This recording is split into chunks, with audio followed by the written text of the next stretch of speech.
Assalamualaikum warahmatullahi wabarakatuh. Hai teman-teman, bagaimana kabarnya hari ini? Semoga sehat selalu ya.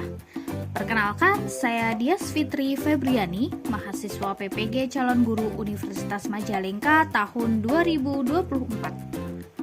Pada kesempatan kali ini, saya akan menyampaikan sedikit gambaran kontekstual tentang Pancasila sebagai entitas dan identitas bangsa Indonesia dan perwujudan profil pelajar Pancasila pada pendidikan yang berpihak pada peserta didik dalam pendidikan di abad ke-21.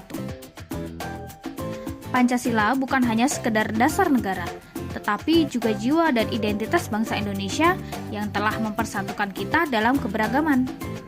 Di tengah tantangan globalisasi dan kemajuan teknologi abad ke-21, Pancasila tetap relevan sebagai pedoman hidup yang membimbing setiap aspek kehidupan kita, termasuk dalam dunia pendidikan. Pendidikan berbasis Pancasila bukan hanya bertujuan untuk mencetak generasi yang cerdas, tetapi juga generasi yang berkarakter, siap menjawab tantangan zaman tanpa kehilangan jati dirinya. Pancasila merupakan entitas dan identitas bangsa Indonesia yang menjadi landasan utama dalam kehidupan berbangsa dan bernegara. Sebagai dasar negara, Pancasila mencerminkan nilai-nilai luhur yang diambil dari kekayaan budaya dan kearifan lokal bangsa ini.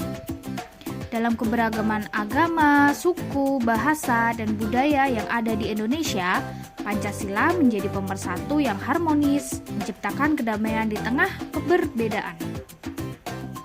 Selain itu, Pancasila juga berfungsi sebagai panduan moral dan etika untuk membangun masyarakat yang adil, toleran, dan beradab.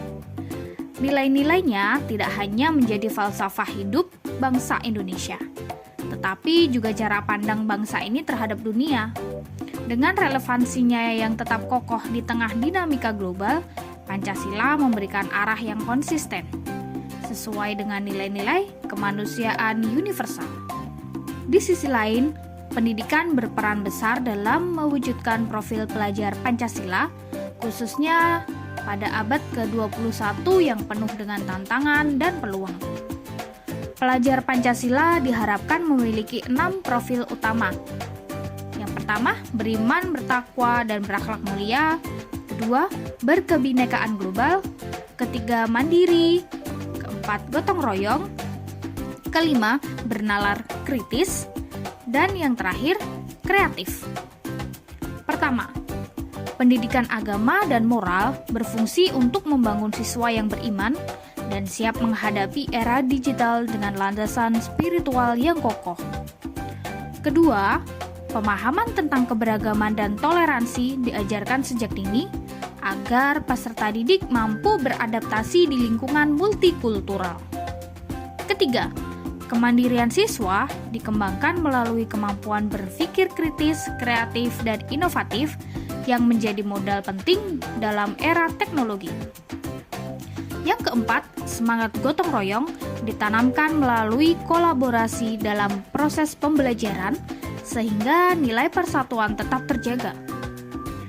Yang kelima, peserta didik dilatih untuk bernalar kritis, menganalisis informasi secara logis dan rasional yang sangat penting di era informasi. Dan yang terakhir, kreativitas mereka diasah dengan pembelajaran berbasis proyek dan pemanfaatan teknologi sesuai kebutuhan dunia modern. Dalam implementasinya, pendidikan yang berpihak pada peserta didik menempatkan mereka sebagai pusat dari proses pembelajaran. Pendekatan ini mendorong pembelajaran yang aktif, interaktif, dan relevan dengan kebutuhan individu. Pendidikan juga harus inklusif dan setara, memberikan akses berkualitas kepada semua siswa tanpa diskriminasi.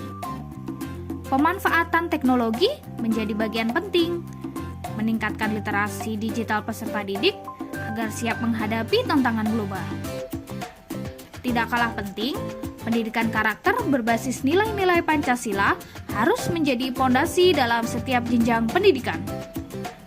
Dengan demikian, Pancasila sebagai identitas bangsa dapat terus diperkuat melalui pendidikan yang menanamkan nilai-nilai profil pelajar Pancasila dan relevan untuk menjawab kebutuhan pada abad ke-21. Di era yang serba cepat dan penuh tantangan ini, nilai-nilai Pancasila tetap menjadi pijakan yang kokoh untuk membangun bangsa yang kuat dan berdaya saing. Melalui pendidikan yang berpihak pada peserta didik, kita dapat mewujudkan generasi pelajar Pancasila yang tidak hanya cerdas secara intelektual, tetapi juga bijaksana, kreatif, dan berakhlak mulia.